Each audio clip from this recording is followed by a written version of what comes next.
Bonjour à tous, il est présentement midi. Je vous souhaite bienvenue au troisième événement de la série des webinaires CIRCOL organisé par le MAPAC.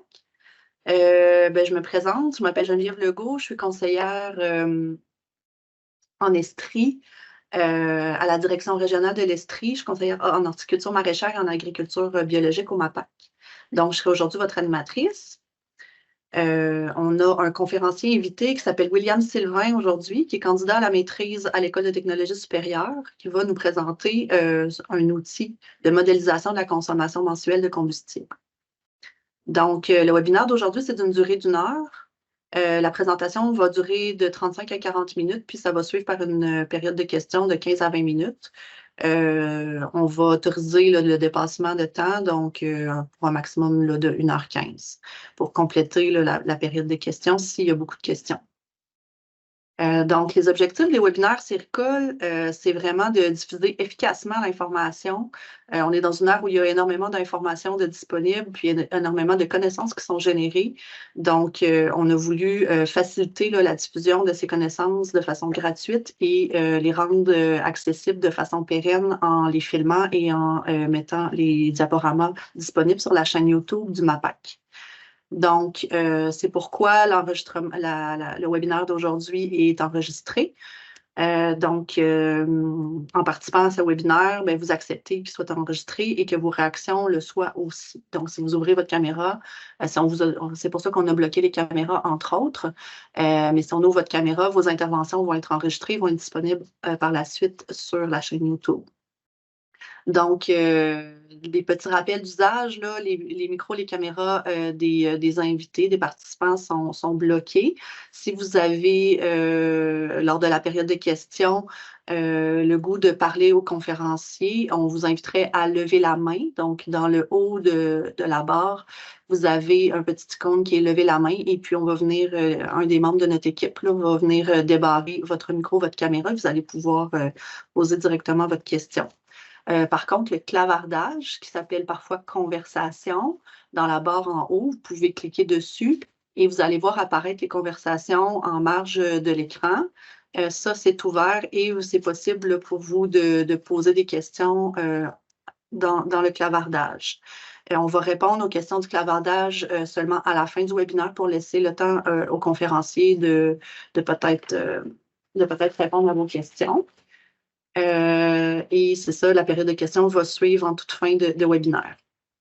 On va avoir un petit questionnaire de satisfaction aussi là, que je vais placer dans la conversation en fin de webinaire.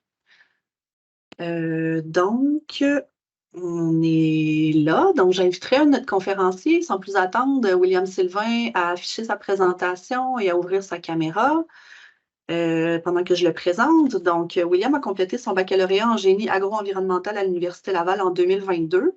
Il complète présentement sa maîtrise à l'ETS, l'École de technologie supérieure, qui est située à Montréal. Son projet de recherche est réalisé au laboratoire de thermique et de sciences du bâtiment sous la supervision des professeurs Daniel Moffett et Didier Ayot, qui sont aussi présents avec nous là, pour répondre aux questions. Il s'intéresse au développement d'approches simplifiées pour la comparaison de la performance énergétique d'espaces d'agriculture en environnement contrôlé. Donc, aujourd'hui, il va venir nous présenter un projet très concret qu'il a réalisé en collaboration avec le CRAC, qui est le développement d'un outil interactif pour calculer la consommation mensuelle de combustible pour le domaine des serres. On va avoir quelques modélisations aussi là, qui vont vous présenter avec des exemples concrets là, de l'impact de certaines modifications de l'enveloppe du bâtiment et d'autres paramètres là, sur l'impact de la consommation mensuelle de combustible. Donc, sans plus attendre, je laisse William, est-ce que tu veux faire un test de son, voir si tout fonctionne bien? Est-ce qu'on m'entend bien? Oui, on t'entend bien. Parfait. Je me lance. Bon webinaire à tous. Parfait. Donc, bonjour à tous. William Sylvain, étudiant à la maîtrise en génie. Je vais vous présenter aujourd'hui, dans le cadre du troisième webinaire de la série CIRCOL, une présentation sur le chauffage des serres, consommation mensuelle en combustible. C'est un document aussi qui répond à une mise à jour du document de l'AGDEX 717-290 du CRAC. Donc, je vais commencer la présentation en présenter un petit peu les sujets que je vais aborder dans celle-ci. Donc, vraiment, je vais faire un peu un contexte de un peu à quoi ça sert le besoin en chauffage, pourquoi on est besoin de le calculer, puis aussi là, quelle façon on fait pour le calculer. Par la suite, là, on va faire un petit peu on va visiter le calcul du besoin en chauffage, donc en faisant des bilans thermiques et un petit peu faire un tour pour faire des équations. Ensuite, on va aller voir l'outil de calcul qui va être rendu disponible par le CRAC. Puis avec celui-ci, on va faire certains scénarios de comparaison pour améliorer l'efficacité énergétique de nos serres. Puis on va terminer avec des perspectives d'utilisation, puis aussi pour améliorer justement l'efficacité énergétique du parc de serres au Québec. Donc, on le sait tous, le gouvernement provincial en 2020 a eu comme objectif de doubler la superficie de culture en serre d'ici 2025. On s'en approche beaucoup. Puis on sait que, ben, par exemple, pour une serre, les coûts en énergie représentent de 15 à 30 puis dans ce 15-30 %-là, le chauffage a une très, très grande part de ces coûts-là. Donc, c'est important de mieux les comprendre, puis aussi de savoir les évaluer. Donc, en les comprenant mieux, en sachant les évaluer, on est capable de les diminuer du même coup. Puis, ben, diminuer le besoin de chauffage, diminue aussi les coûts qui y sont associés. Donc, comme ça a été mentionné, le travail ici qui est présenté, il est fait en collaboration avec le CRAC.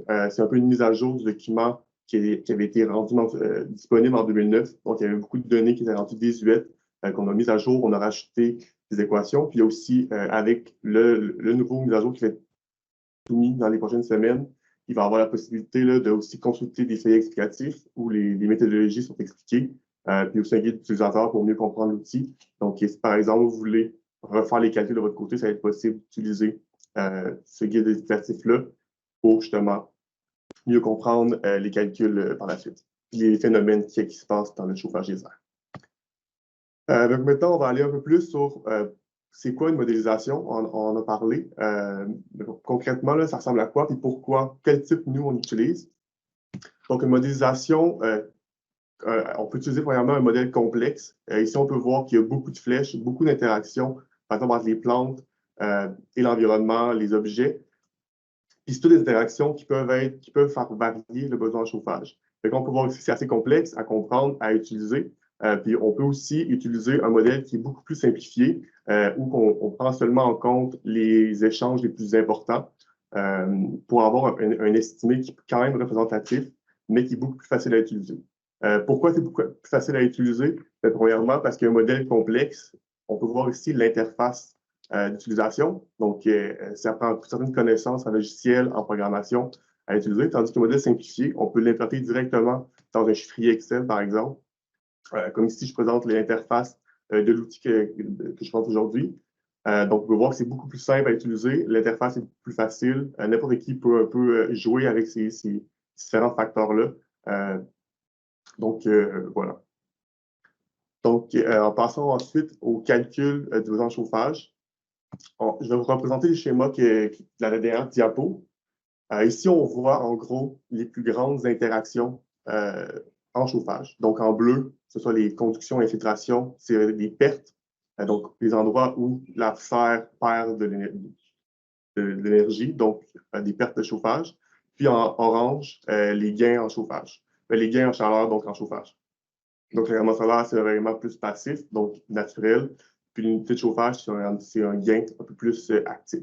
On va essayer de les décortiquer un par un là-dedans. Donc, premièrement, ben, les pertes par conduction. La plus importante, souvent, c'est les murs, donc toutes les surfaces qui sont latérales à notre serre. Il y a aussi le toit, qui peut être assez important aussi. Donc, tout ce qui est la structure de toit, son revêtement, il y a des causes par conduction à ce moment-là. Puis aussi, ben, il y a le sol, donc ça peut être directement, ça passe dans le sol, donc le sol est souvent plus froid que la température de consigne à l'intérieur. Donc, ça peut passer, par exemple, directement dans le sol, si on n'a pas de revêtement, ou par exemple dans la dalle de revêtement, là, si on en a une. Donc, ces trois conductions-là, ben, on va essayer de les schématiser pour, encore une fois, mieux les comprendre. Ici, on a un schéma simplifié de comment se fait les pertes par conduction. Donc, en gros, c'est beaucoup, lorsqu'il y a un milieu chaud, ici qu'on voit là, à ma gauche, je pense que c'est votre gauche aussi, donc à la gauche, un milieu chaud qui interagit vers un milieu froid, donc la chaleur du milieu chaud se dirige vers le milieu froid. par l'intermédiaire d'un milieu intermédiaire qui peut être par exemple le revêtement ou le sol, par exemple les murs de notre serre. Donc, cette température-là passe par le milieu intermédiaire pour se rendre à l'extérieur. Donc, par exemple, le gradient de température évolue dans le revêtement ou le mur pour justement se rendre à l'extérieur. Donc, il y a une perte de ce côté-là sur toutes les surfaces qu'on a énumérées préalablement. Ensuite, une autre source de perte importante, c'est l'infiltration. Donc, l'infiltration, c'est dû à des sources d'infiltration, donc sur des points faibles. C'est quand de l'air extérieur réussit à rentrer à l'intérieur. Donc, où que ce serait les sources d'infiltration sur vos serres? Mais ça peut être, par exemple, des points faibles de la structure. Donc, des endroits où, par exemple, on attache notre revêtement sur notre structure, des jonctions entre deux types de revêtements, un changement de revêtement. Ça peut faire des sources de fissures. Donc, si c'est mal calfeutré, ça peut entraîner de l'air froid qui rentre à l'intérieur, qui cause une perte de chaleur. Par exemple, si aussi le revêtement est assez vieux, ben, il peut y avoir des fissures qui s'est créées dedans. Ça peut aussi faire des micro-fissures ou des fissures apparentes, qui fait que l'air froid rentre encore une fois à l'intérieur. Une autre source qui peut être importante, c'est des ouvertures non étanches. Ici, on voit des ouvertures de trappes d'air.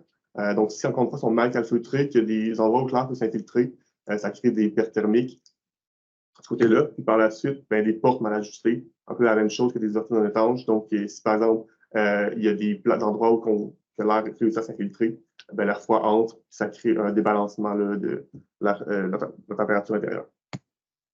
Donc, les deux grands types de pertes qu'on a énumérés, ici, on peut voir leur comparaison, donc leur influence sur les pertes.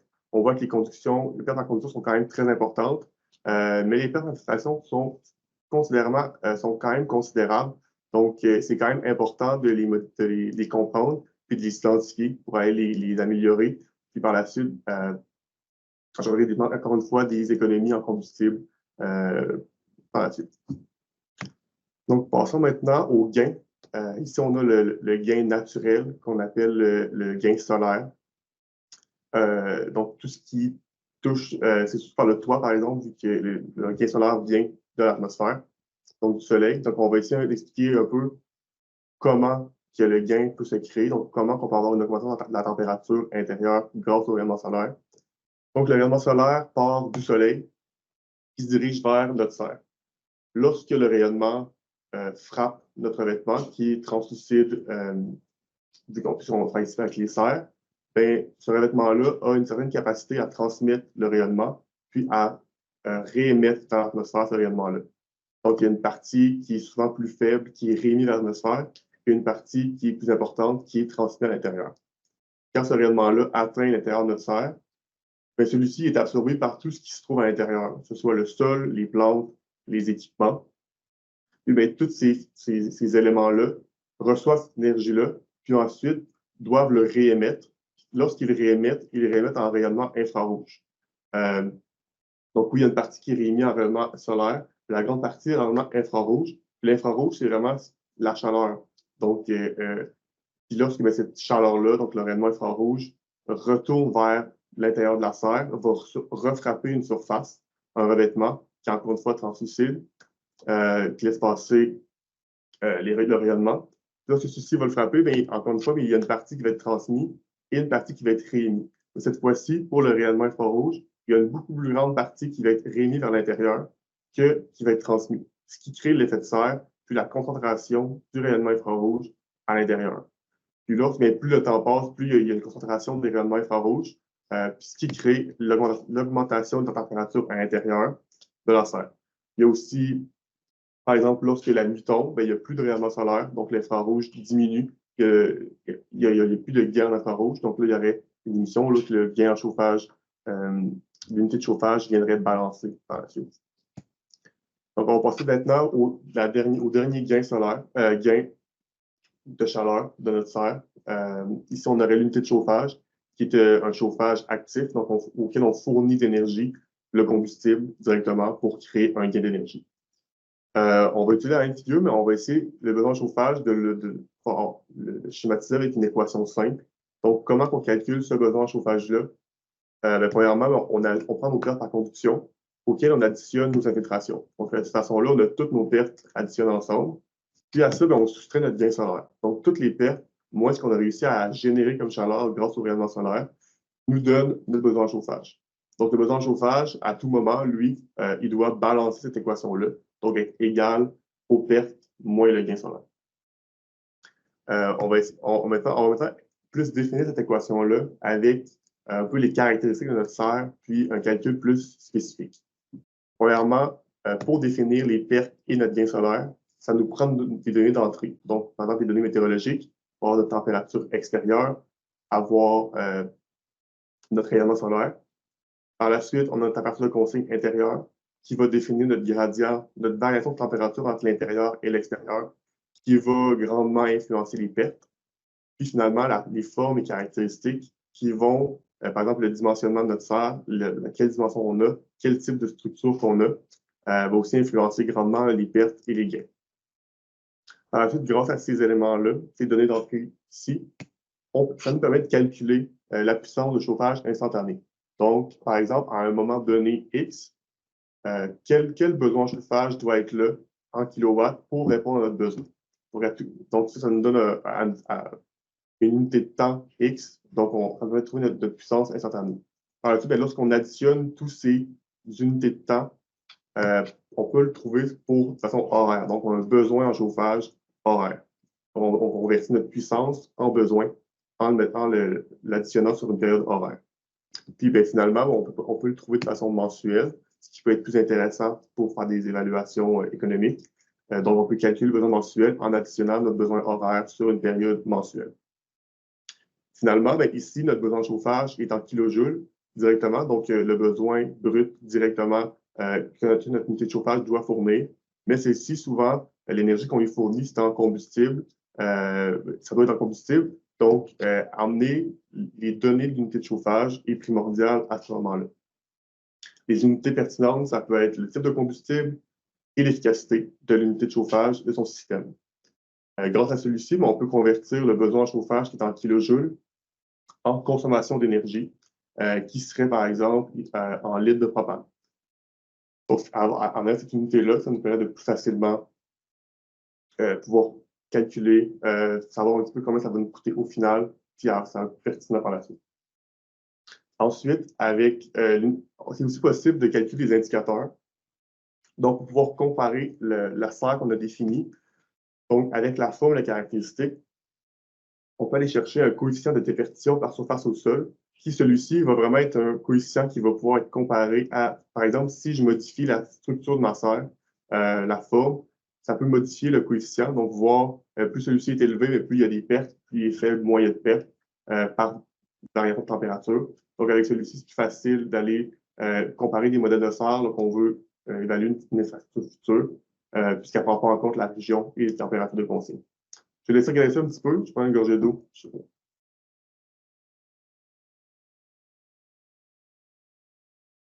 Donc, voilà. Donc maintenant, toutes les informations qu'on a mentionnées préalablement, donc les données d'entrée, on peut les ajouter dans l'outil de calcul. Ici, on voit l'interface générale, donc l'interface de base qu'on a. On a différents secteurs, différents types de données d'entrée qu'on peut spécifier. Donc maintenant, je vais essayer de vous définir chacune plus précisément en un peu donner des informations sur qu'est-ce qui peut la faire varier, puis un peu comment on sélectionne les bonnes informations. Donc, premièrement, c'est important de venir spécifier la région dans laquelle on se situe, puisqu'elle va, encore une fois, faire varier la température et le rayonnement qu'on est.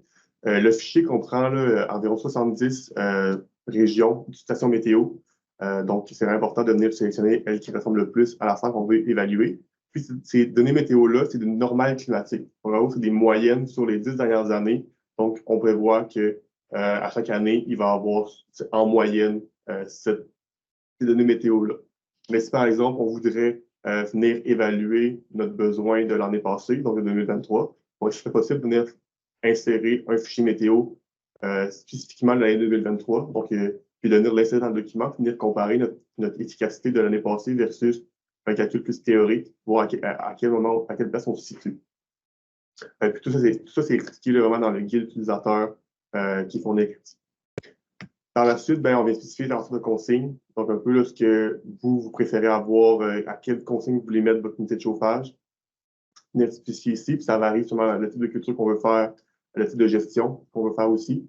Donc, voilà, ici, ceci est fixe pendant toute la période. Donc, c'est aussi de la modifier pour le jour et la nuit, mais elle reste fixe pour toute la période qu'on étudie. Ensuite, on passe à la géométrie. Donc, le type de serre, il y a deux types qui sont mis, donc une serre individuelle et jumelée. Jumelée étant une serre avec plusieurs chapelles et individuelle ayant une seule chapelle. L'architecture, donc on a trois types d'architecture, donc une gothique, venlo et tunnel pour les deux types de serre. Ensuite, ben, on a l'orientation. L'orientation est très importante à venir spécifier, puisqu'on peut voir dans l'onglet, dans la section construction, chaque paroi est identifiée comme étant une, avec ça, une paroi avec un revêtement selon une direction géographique. Donc, en orientant de la bonne façon notre serre, ça nous permet de mieux identifier nos revêtements, nos parois par la suite.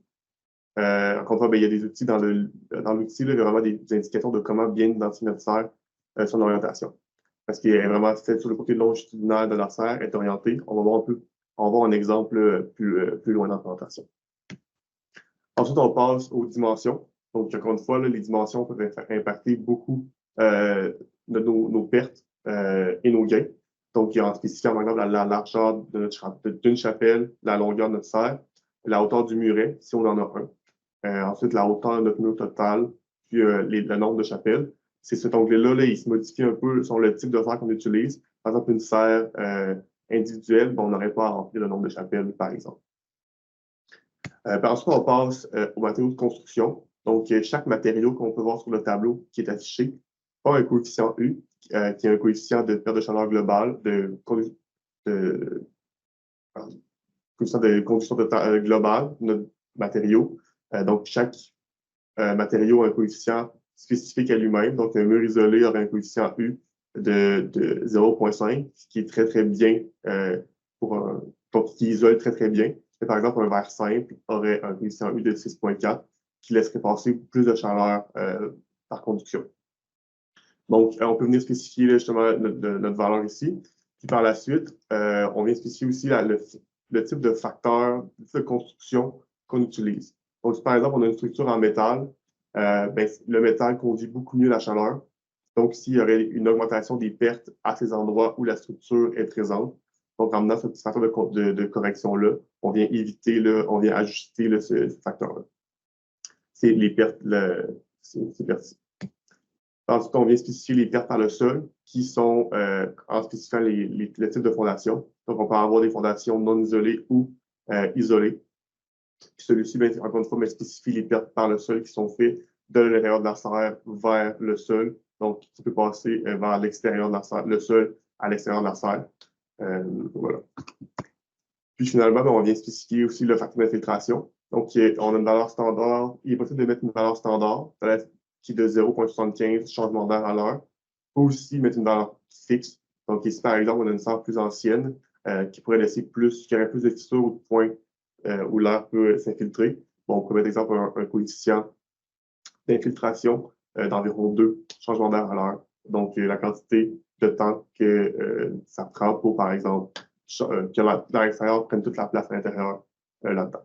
Donc, encore une fois, là, nous, le coefficient standard qu'on met, c'est 0,75, qui est plus standard dans le parc de serre au Québec, mais c'est quand même possible de spécifier. Par la suite, on a parlé précédemment de comment fonctionner les gains solaires. Donc, ben, ici, il y a un calcul automatique qui se fait pour calculer le coefficient de captage de l'action solaire, qui est fait selon la transmittance du matériau. Donc, les matériaux ont, oui, un coefficient U spécifique, mais aussi une transmittance, donc la quantité de rayonnement qu'ils laissent passer, tandis que ce qui est émis, donc ce coefficient de captage solaire-là, est spécifique là, vraiment au matériau, mais il est calculé automatiquement. Par la suite, on passe aux données de production. Donc, comment on utilise notre serre. Donc, on vient spécifier les saisons, les mois qu'on l'utilise. Si par exemple, on utilise 100% de tout le mois, on mettrait un 1. Si on l'utilise pendant la moitié du mois, on mettrait un 0,5. Une seule semaine, on mettrait 0,25. Puis, finalement, le type d'énergie qu'on utilise. Chaque source d'énergie, comme on voit au tableau, a une capacité calorifique brute, donc la quantité d'énergie en kilojoules. Parce que, par exemple, 1 mètre cube de gaz naturel peut peut générer. Donc, par exemple, un mètre cube de gaz naturel permettrait de générer 37 890 kJ d'énergie. Avec ça, ben, ça nous permet de calculer aussi la quantité de mètres cubes ou la quantité de combustible qu'on a besoin pour répondre à nos besoins. Donc, on vient spécifier ici. Puis aussi, ben, chaque une source d'énergie a une efficacité énergétique typique. Donc, par exemple, une chaudière au granule de bois aurait une efficacité typique de 85 puis il y aurait aussi une valeur observée en moyenne là, de 85 Donc, avoir ces données-là, les données spécifiées peut influencer aussi grandement le quantité de combustible là-dedans. On va voir un exemple plus loin là, qui va venir comparer ces efficacités-là. Puis finalement, ben, ici, on tombe à la section résultats qu'on va avoir. Donc, tout ce qu'on a entré comme données d'entrée va nous permettre d'avoir un calcul par la suite. Donc, ici, là, premièrement, ben, on a rapidement notre consommation mensuelle en combustible. Donc, combien de combustible total ça nous prend pour chaque mois pour répondre à nos besoins. Puis le total annuel à la toute fin. Ensuite, on a la valeur de combustible par unité de surface, donc la quantité de combustible par mètre carré au sol. Peut-être faire des comparaisons en différents sens, ça peut être utile. Ensuite, on a un graphique qui vient illustrer l'évolution de notre consommation au cours de l'année. Ensuite, notre besoin instantané maximal en chauffage. Donc, par exemple, sur l'intervalle de temps qu'on a spécifié, qu'on utilise notre serre, ben, combien notre unité de chauffage va devoir fournir au maximum de la demande. Ça permet un peu de dimensionner et d'être certain que notre unité de chauffage répond à notre besoin en tout temps. Il ne faut pas avoir, par exemple, un moment où les pertes sont plus grandes et on n'est pas capable de répondre à ce besoin-là. Finalement, ben, le coefficient des perceptions de surface au sol dont on a parlé préalablement, ben, on l'indique ici.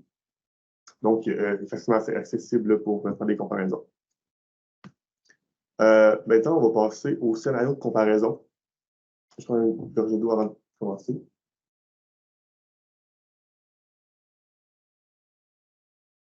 Donc, dans le tableau à gauche, on voit les mesures qui ont été recommandées lors d'une étude en 2008 par les producteurs de serre du Québec.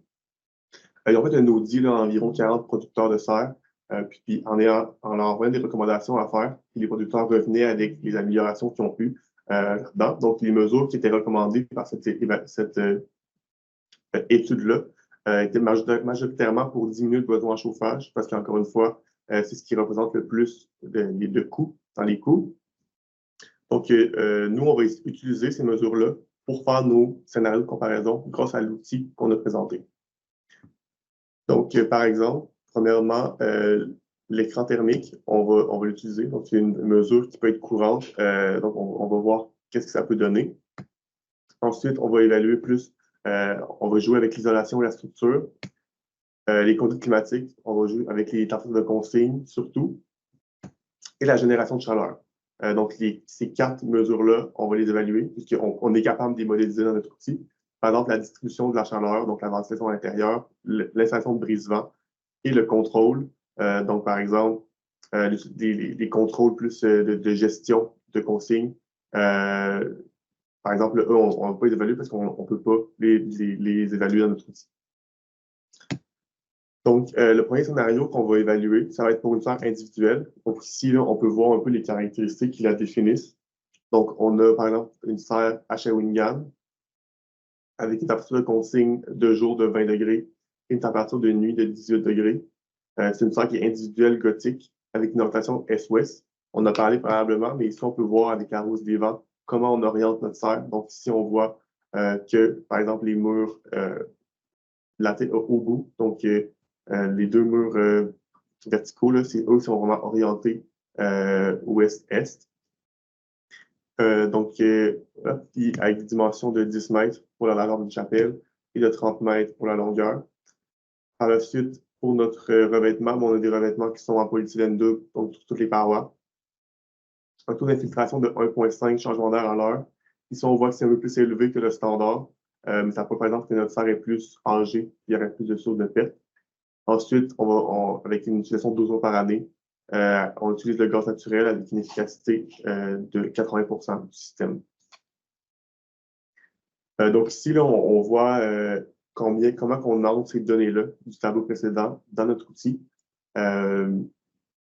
Donc, par exemple, sur la région, les dimensions, la construction, on peut rentrer facilement. Puis ici, on peut voir aussi Dans l'onglet construction, là, le facteur d'infiltration, ici, on a mis une valeur fixe, donc on vient spécifier à l'aide de la case là, à droite, notre facteur de 1,5. Voilà, maintenant, ici, on voit un peu nos résultats de notre serre de base. Donc, on peut voir rapidement là, qu'on a, sans surprise, les premiers mois de l'hiver sont plus importants, les besoins en consommation, le consommation mensuelle, consommation d'énergie est beaucoup plus importante, puis ça s'abaisse pendant les mois de l'été, puis ça termine avec une plus haute consommation là, la fin de l'hiver. Donc, encore une fois, il n'y a pas de surprise ici. Donc, la première mesure qu'on va faire, ça va être de diminuer le facteur d'infiltration. Donc, on l'a mis à 1,5, mais on pourrait le remettre à une valeur standard, donc en mettant en calfeutrant, par exemple, des ouvertures qu'on voit dans les portes ou des fissures, ça permettrait de remettre notre valeur d'infiltration à une valeur standard. Donc, en faisant cette modification-là, qui peut être assez simple, ça nous permet quand même d'économiser ici en consommation d'énergie une valeur quand même considérable par mètre carré. Donc, ça peut être assez rentable de vérifier là, si nos facteurs d'infiltration sont tous bien, si nos sources d'infiltration sont toutes bien calfeutrées pour les diminuer. Donc, en diminuant de moitié nos facteurs d'infiltration, donc en optimisant notre serre, on vient diminuer notre consommation. Par la suite, le prochain scénario qu'on va voir, c'est qu'on garde notre facteur d'infiltration à 0,5, à 0,75, mais on vient ajouter à cela notre mur nord isolé. Ici, on voit que, par exemple, notre mur nord va passer d'un coefficient de transfert global de chaleur de 4 à 0,5.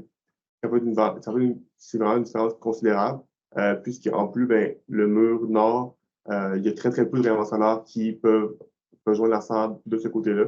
Donc, il n'y a pas de diminution du gain en rayonnement solaire de ce côté-là. Ça fait une modification qui est très importante. Donc, en faisant cette modification-là sur notre serre individuelle, on vient encore une fois diminuer là, de façon encore plus considérable notre besoin en chauffage. Donc, on peut voir ici, on diminue presque du tiers le besoin en chauffage pour notre année globale. Donc, maintenant, avec les deux scénarios qu'on vient de voir, les deux modifications, on va venir évaluer leurs besoins instantanés maximum en chauffage. Donc, un peu, là, c'est quelle sorte de dimensionnement on devrait faire pour que notre besoin en chauffage réponde à tout moment. Donc, ici, on peut voir qu'avec la serre de base, on devrait dimensionner notre unité de chauffage pour répondre à une puissance de 130 kW.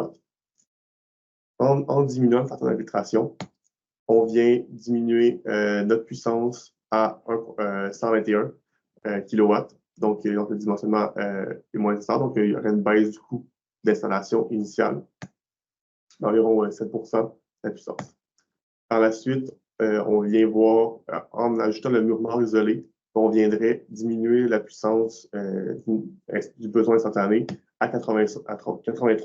Encore une fois, une diminution encore plus considérable de 30% face à la serre de base.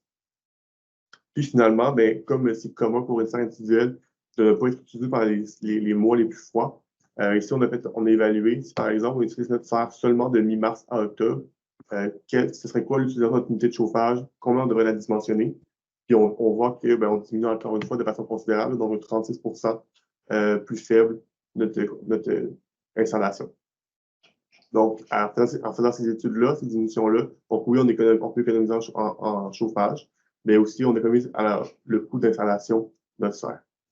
Finalement, on peut aussi évaluer avec notre consommation, notre coût, que ça peut nous coûter en combustible. Donc ici, le graphique qui vient d'apparaître, c'est vraiment le coût annuel total en chauffage.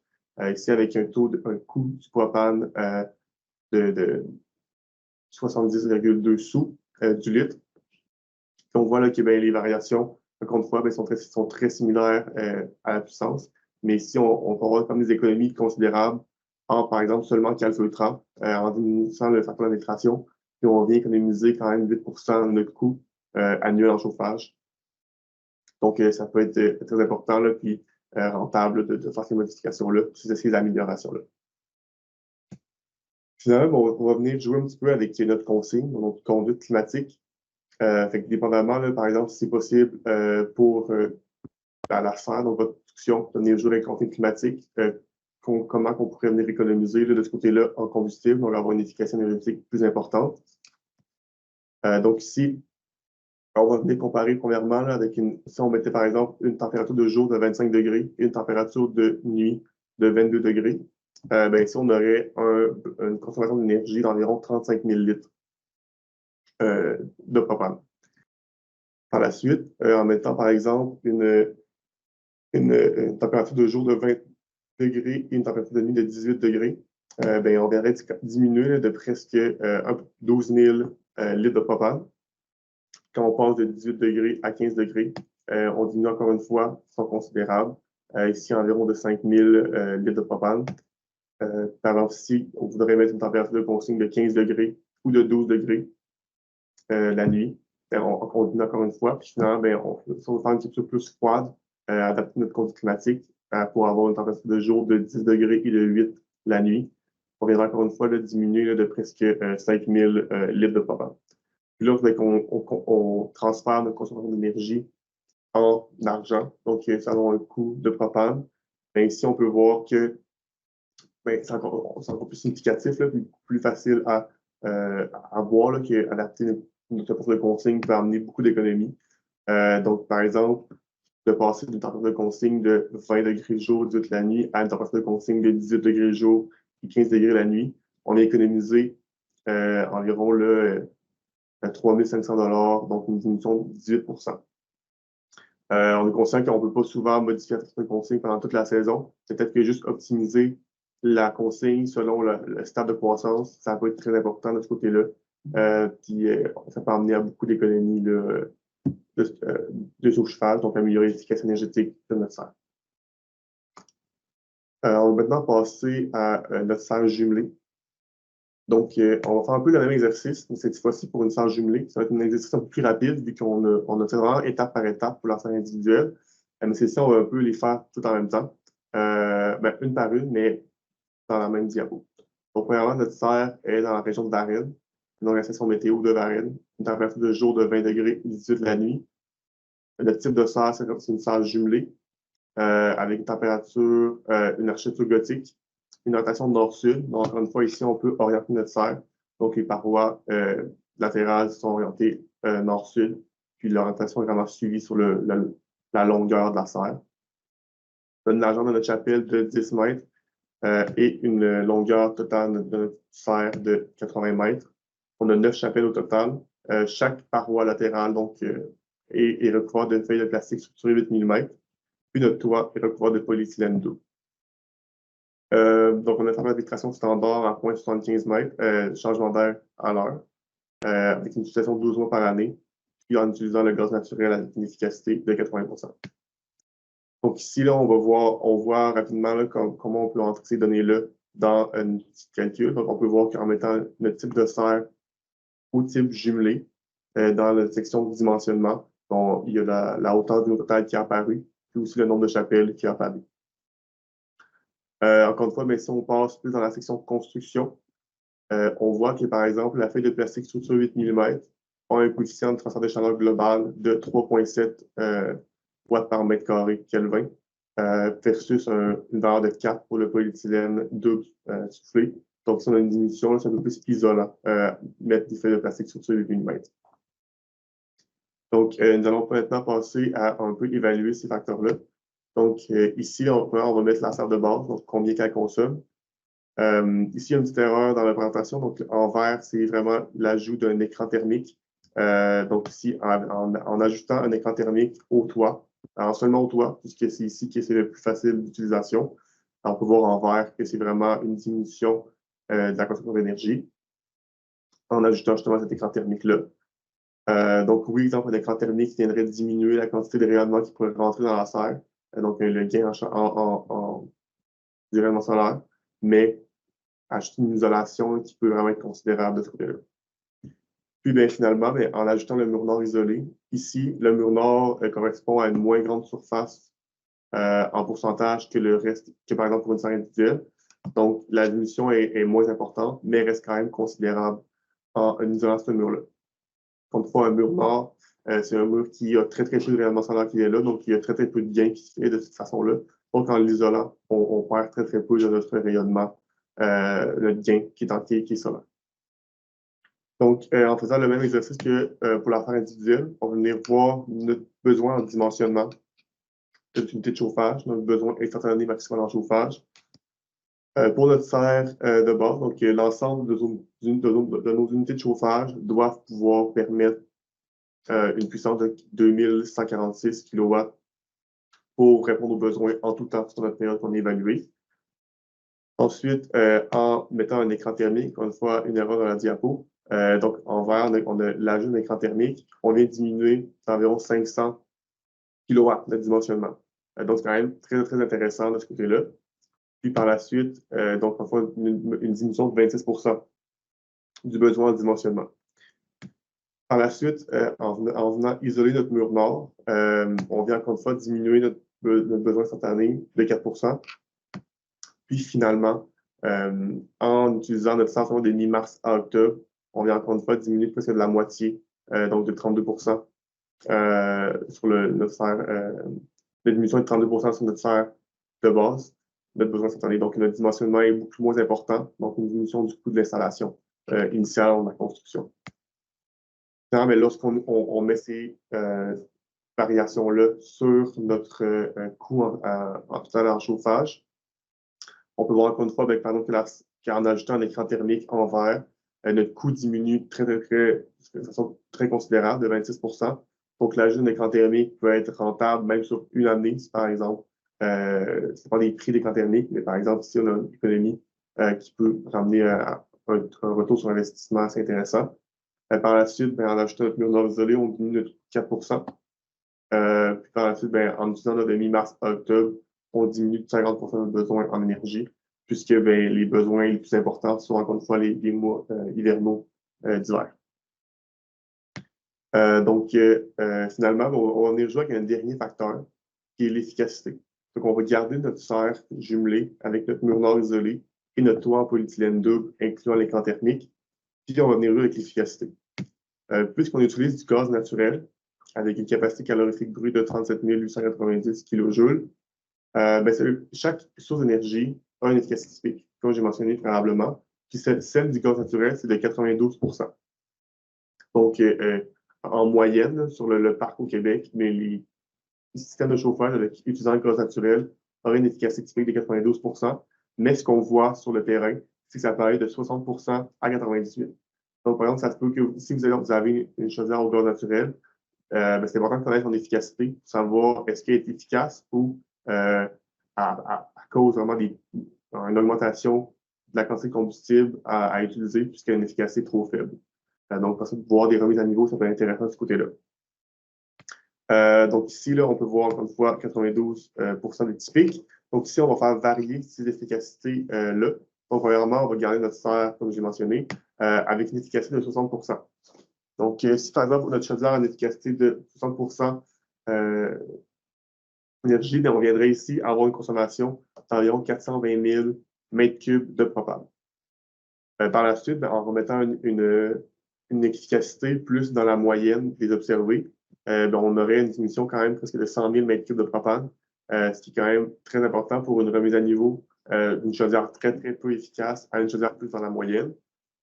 Puis finalement, en mettant une chaudière, unité de chauffage plus typique, donc à 92 on vient encore une fois diminuer notre besoin en combustible. Finalement, si on mettait une chaudière la plus efficace qu'on ait vue sur le terrain, à 98 mais ça vient encore une fois diminuer notre besoin en chauffage. Donc, plus elle est efficace, moins notre besoin en combustible est grand. Puis lorsqu'on met cette consommation d'énergie-là en argent, donc pour soit un peu plus parlant, puis on peut voir que, par exemple, en modifiant une chaudière de 80 dans la moyenne, en faisant une remise à niveau pour qu'elle ressemble plus à une chaudière typique, on verrait quand même économiser un 13 de notre chauffage, notre besoin en chauffage. Donc, ça peut être assez considérable, là, encore une fois, pour une remise à niveau. Donc, en plus, votre serre va être plus éco-énergétique, avoir une efficacité plus grande, mais en plus, on a de l'économie là-dedans. Donc, finalement, on va faire un peu un bilan de tous les scénarios qu'on a fait, puis revenir les comparer là, sur notre coût initial en chauffage versus qu'est-ce qu'on est capable d'aller chercher en économie. Premièrement, on a été capable d'aller chercher un 26 en écran thermique d'économie. Par la suite, en isolant notre mur nord, on allait chercher un 4,4 d'économie en moyenne. En diminuant le point de consigne, donc le passant de 20 degrés le jour, 18 degrés la nuit, on venait diminuer le besoin en combustible de 18 %.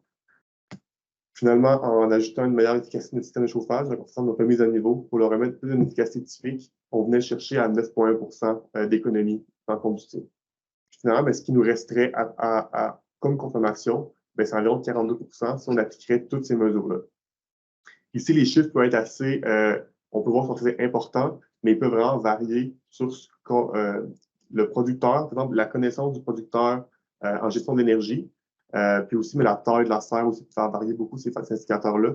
Donc, c'est important d'utiliser l'outil, jouer avec, comparer notre système, puis après ça, ben, voir si c'est rentable pour nous ou pas de le faire. Donc, finalement, on va passer plus aux perspectives.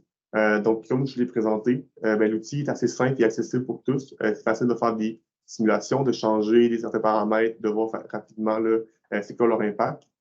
Ensuite, ben, ça permettra à toutes les productrices et producteurs de faire une réflexion sur leur mode de production actuel. Donc, par exemple, de comparer comment on produit en ce moment versus comment on pourrait produire si on fait des certaines modifications, puis comment ça pourrait avoir des économies de ce côté-là. Puis finalement, on pourrait évaluer les coûts en chauffage pour une nouvelle infrastructure. Donc, par exemple, si on veut agrandir notre parc de serre, on veut estimer ce besoin de chauffage-là rapidement, on peut utiliser cet outil-là pour venir estimer rapidement, là, puis voir est-ce que c'est rentable, combien de temps combien ça pourrait consommer, comment on pourrait le designer pour que ça soit plus éco-énergétique, que ça coûte moins cher. Voilà, puis on tenait seulement à remercier tous nos partenaires dans ce projet-là. Donc, Climat Conseil et Gobédion, qui nous ont fourni beaucoup de données observées réelles de serre pour concevoir notre outil, comparer les données là, pour qu'ils représentent bien ce à quoi notre serre représente. Finalement, ben, le MAPAC nous a beaucoup aidé de pouvoir faire de la révision, avoir des données plus précises. Puis l'outil, encore une fois, ben, il est disponible là, avec le référence économique du CRAC dans les prochaines semaines.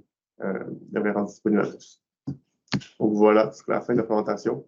C'est le temps de l'heure des questions. Merci beaucoup, William, pour ta présentation. Ça a suscité beaucoup d'intérêt des participants. Il y a beaucoup de questions dans le chat.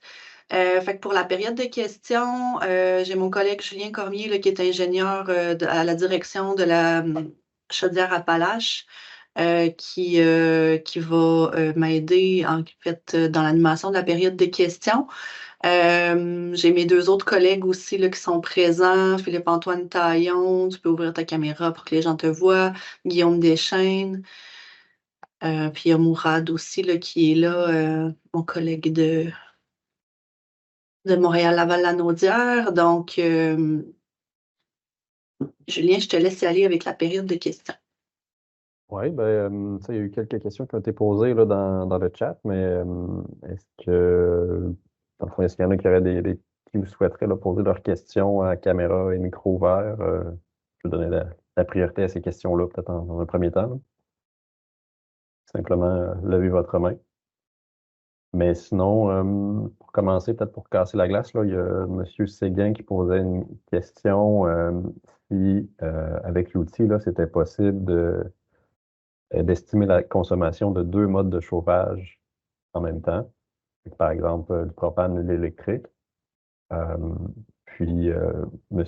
Diayo, allô, répondu là, partiellement en ce moment, là, qui travaillait, je pense, à développer ça dans l'outil. Je ne sais pas si tu as quelque chose à rajouter là-dessus, William ou M. Ben, c'est possible. Si par exemple, on pourrait étudier deux systèmes comme ceux-là, mais il faudrait, par exemple, reconvertir notre combustible, par exemple, estimer notre besoin de combustible, puis de le reconvertir en énergie brute, donc en kilojoules.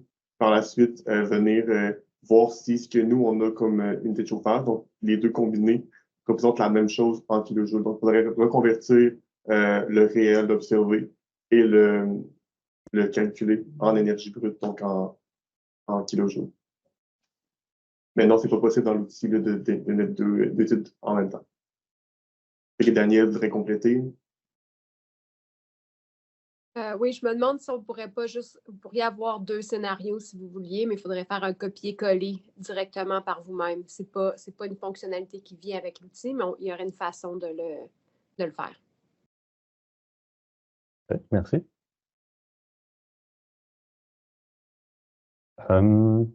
Des volontaires pour les questions à caméra ou micro ouvert? Sinon, je vais continuer avec les questions dans le chat. Julien, je peux-tu intervenir rapidement? Ah oui. En fait, William nous l'a bien expliqué, là, l'outil qui a été développé et présenté par l'ETS, c'est un outil pour évaluer le besoin en chauffage. Il y a également un outil, je vais partager l'hyperlien dans le clavardage, mais il y a un outil qui a été réalisé par Gobet, Dion et Associés qui sert à calculer les coûts lorsqu'un producteur veut changer d'un système de chauffage au combustible fossile à un système de chauffage à l'électricité. Puis là, ce que ça calcule, c'est vraiment les coûts d'investissement et les économies d'énergie et de gaz à effet de serre qui vont être occasionnées par la suite. C'est pas le même outil, mais c'est un outil qui se trouverait être complémentaire à l'outil actuel. Donc, je partage à l'instant l'hyperlien vers l'outil qui est gratuit d'ailleurs. Merci. Sinon, M. Danny Boudreau qui pose la question là, dans l'exemple de serre individuelle gothique à Shawinigan, qui mentionnait là, dans l'exemple, je pense que le mur nord, une double paroi en polyéthylène, ou dans lequel il y aurait normalement un roll-up, puis se demandait comment on isolerait ce mur-là concrètement. Essayer de répondre peut-être, William.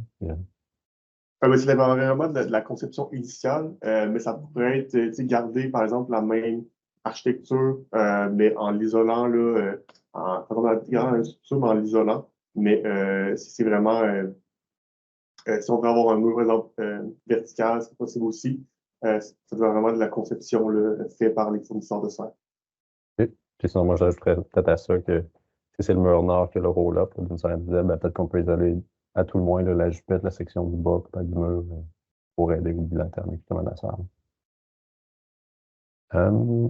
Après ça, M. Taillon qui a posé une question. Je voulais savoir si les températures là, de consigne jour-nuit, si c'était des plages un peu prédéfinies ou si on pouvait vraiment saisir les valeurs souhaitées. Là, c'est vraiment une liberté dans les valeurs à rentrer. Là. Par exemple, pour quelqu'un qui serait en climat froid, plus autour de 0 ou 4-5 degrés. Là. Ouais, l'outil en ce moment, là, c'est possible d'avoir des valeurs, tout ce qui est en haut de 0. En ce moment, là, on regarde pour peut-être être sûr que ça fonctionne pour les températures en bas de 0, pour donner une température de -1 ou -2. Mais en ce moment, là, c'est vraiment, on est certain que ça fonctionne avec au-dessus de 0. OK, merci. Ensuite, Madame Caroline Grégoire qui pose les questions sur si c'est possible de modifier dans le fond les données de météo là, pour tenir compte des projections du climat futur. Puis, dans le fond, à ça a répondu Mme Danielle Monfait là, que c'était possible d'aller chercher peut-être les données de Climate Data là, sur Environnement Canada. Est-ce qu'il y a l'important, c'est juste d'avoir des données horaires pendant l'année. Donc, tant que, exemple, vous trouvez des fichiers météo horaires d'une autre source, vous pouvez les intégrer directement dans l'outil, puis ça prend juste la température extérieure et le rayonnement. Avec ces deux données-là, de façon horaire, c'est possible de les intégrer là, dans l'outil, que ce soit dans le futur ou passé. Parfait. Ensuite, une question.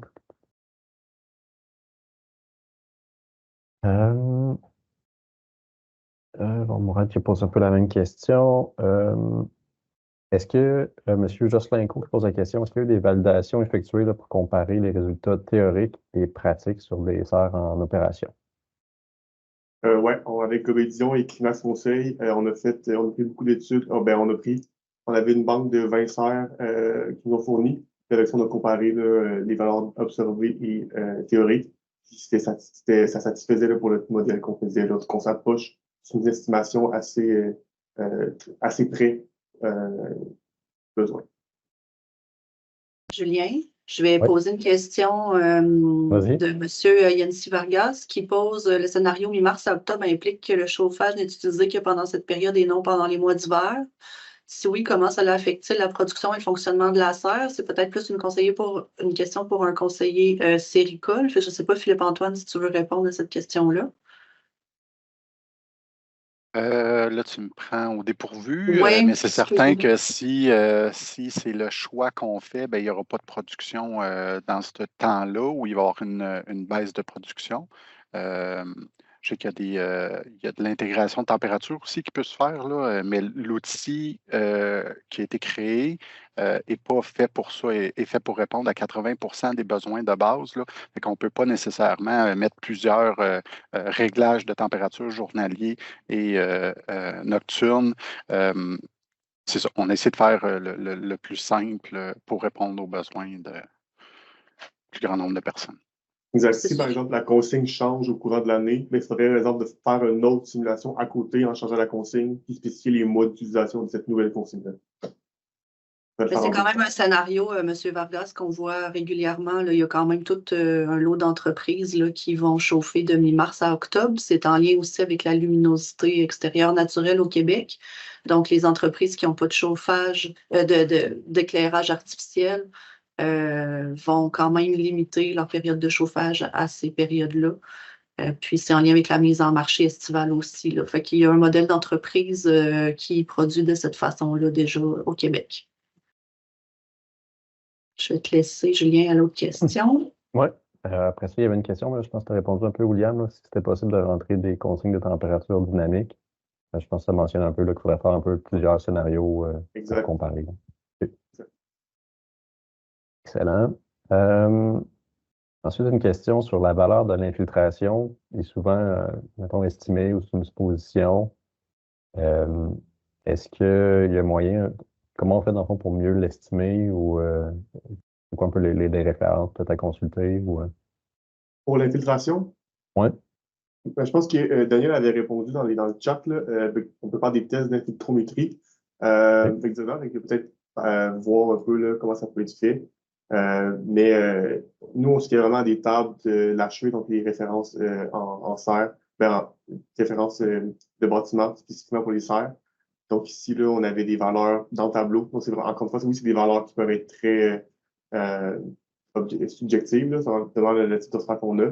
Mais si on veut avoir la valeur certaine, ce serait vraiment un test d'infiltrométrie. ok, parfait. Ensuite, quelqu'un qui demande comment accéder à l'outil, là, puis je pense que j'ai compris que ça allait être disponible dans les prochaines Ouais. semaines. À quel endroit Prochaine ou semaine, prochain mois, là, on est en train de faire des vérifications, des dernières vérifications, surtout des documents qui l'accompagnent, OK, ça va être disponible à quel endroit?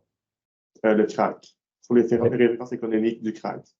Donc, parfait. tu sais, au niveau du MAPAC, on va s'assurer de diffuser le lien là, quand ça va être disponible sur le site AgriRéseau, entre autres. Si vous pouvez vous abonner à des infolettes hebdomadaires là, pour avoir les nouvelles et être au fait quand ça va être diffusé. Puis n'hésitez pas à nous contacter là, dans les bureaux régionaux là, pour avoir des nouvelles si vous n'avez pas eu l'information. Parfait. Ensuite, il y avait une question peut-être un peu tricky. Si on considère que la structure des serres est adéquate, standard, une bonne isolation, quelle serait la source de chauffage la plus efficace considérant le prix de l'électricité? Je pense qu'il faudrait faire un peu des simulations avec l'outil là, pour le déterminer. Il faudrait jouer avec l'outil Ouais, pour exact. C'est un peu trouver à la ça que réponse, là. l'outil, C'est le but de l'outil. sert, là. C'est ça, exact. Euh, Ensuite, il y a une question sur l'exemple des écrans thermiques. Est-ce que ça prenait en compte que l'écran était en place 24 heures ou seulement la nuit? Ouais, ça prenait en place qu'il était là en tout temps. Fait que, comme j'ai mentionné, là, il y avait une diminution, oui, du rayonnement qui pouvait rentrer, donc la quantité de lumière qui pouvait rentrer. Mais c'était un peu beaucoup pallié au gain qu'on faisait. Donc, les deux paramètres étaient pris en compte. Fait que si, par exemple, on voudrait seulement, on peut faire un peu une moyenne, voir là, si on voudrait utiliser seulement la nuit. Mais les pertes sont majoritairement juste la nuit. Donc, si par exemple, on mettait l'écran thermique pendant juste la nuit, on pourrait quand même mettre qu'il y a un écran thermique en tout temps. OK. Ensuite de ça, une autre question. Quelle source utilisez-vous là, pour les données de radiation solaire par région ou par ville? Je pense que Daniel et Didier ont envoyé des sources dans le chat. OK. Vous pouvez voir les liens. Hum, hum, hum. Ensuite, quand on parle d'isolation du mur nord et de Danny vient de calfeutrage. lever la main, là, il veut peut-être préciser Ah. sa question. Tu peux activer son micro et sa caméra.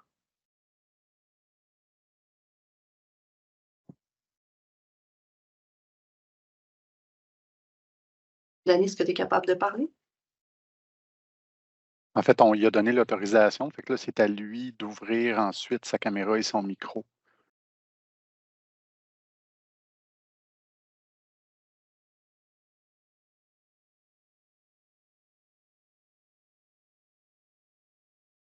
Danny, es-tu capable d'ouvrir ton micro? Ah, il n'est pas capable. Bon, on va passer, puis...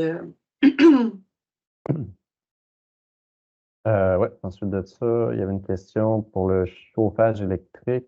Il y avait une question plus de puissance sur le 240 et le 600 volts. Dans le fond, est-ce que vous avez des exemples d'unités qui sont utilisées pour le 240 ou le 600 volts? Je pense que c'est peut-être un peu moins à propos, là. Mais, Moi, je pourrais pas répondre à ça. Je sais pas si les Uzi ont des commentaires, mais je pense pas qu'on peut répondre à ça. peut-être avec un peu l'autre outil de Cobalt-Lion.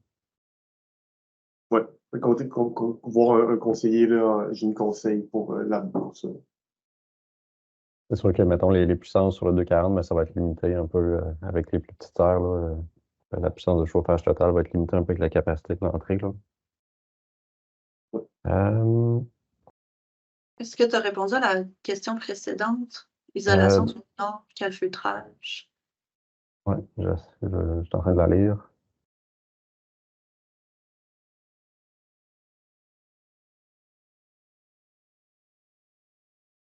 Enfin, ce qui est des options d'isolation plus temporaires pour les côtés latéraux. Je sais pas si tu connais la réponse, William, là, mais sinon, j'aurais tendance à dire que en période plus froide, là, quand on n'a pas besoin de ventilation avec les roll-up, ben, ça peut être important là, de poser le lock, le wire lock jusqu'au bas pour être le plus étanche possible là, pour limiter les infiltrations. Ensuite, dans les autres questions, j'essaie de défiler le chat. Je pense que, Julien, juste pour faire du pouce sur la question, là, je pense que la question fait référence à de l'isolation qui est permanente ou temporaire. Puis là, dans le chiffrier, dans l'outil, c'est de l'isolation qui est permanente. Donc, on change le revêtement sur un mur pour l'isoler de façon permanente. Fait qu'il n'y a pas de retour en arrière. Du calfeutrage, c'est des bonnes pratiques qui doivent être faites à chaque hiver pour éviter limiter les pertes par infiltration, là, comme ça a été dit un peu plus tôt, là. Fait que je pense que ça répond à la question. Très bien complété. Je vois une dernière question, mais peut-être moins en lien, là, qui parle plus de géothermie. C'est pas quelque chose qui a été abordé, je pense, dans l'outil présent, là, la géothermie. Non. Oui, je l'entends.